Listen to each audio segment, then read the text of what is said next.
So it happens from time to time that a fuse goes out on Shabbos, a fuse, blows or something, happens with the electricity, and during the week we would just go to the electric box and flip the switch and turn the electricity back on. But obviously on Shabbos we can't do that. So the question is it permissible to ask a non-Jew to turn on the fuse on Shabbos if it blew? So if we don't need the electricity, let's say it's towards the end of the day and there's no, children that are going to be scared if it's dark and it's not, there's nothing that's necessary and we could wait until Shabbos is over, so then that's preferable to do. Anytime there's going to be a heter that we're going to use to ask a non-Jew to do malacha for us on Shabbos, so there has to be a tzorech, there has to be a need. So that's first of all. If the situation can be okay as is and the food is not going to get ruined in the refrigerator and everything, so then it's better to wait until after Shabbos.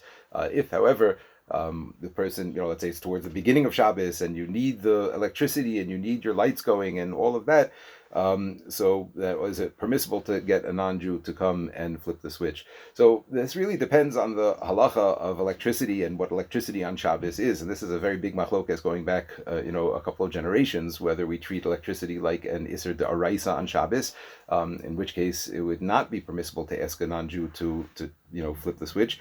However, most poskim in America, and also many poskim here in Israel, when we're dealing with the question of electricity through a non-Jew, meaning that there's two derabbanans, so many poskim are lenient and say that we can treat electricity like an iser derabbanan, and therefore we have this heter called shvus de shvus of two derabbanans, that I'm asking a non-Jew, which is an iser derabbanan, to do an iser derabbanan, and that is letzorech mitzvah or letzorech Shabbos, so that would be permissible.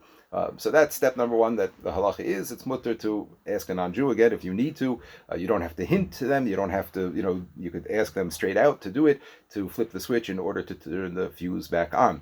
The question is, do you have to, turn off anything or, unplug your chalent? Is there a problem of bishul akum now? Let's say the chalent wasn't fully cooked and now the non-Jew. So that it's all mutter. You don't have to turn off any of the lights. You don't have to unplug or turn off anything before, in other words, when the non-Jew flips the switch to turn on the lights, even though all the other electricity is going to come on, and maybe that other electricity is not necessary for Shabbos, but it's still mutter, and there's no issue here or isser of bishul akum, because the non-Jewish person doesn't know, he has no kavanah for the act of bishul at all. He's just turning on the switch for the electricity, and it's just, memela, it's a separate thing, like a psik reisha of bishul taking place, and in that situation there's no prohibition of bishul akum.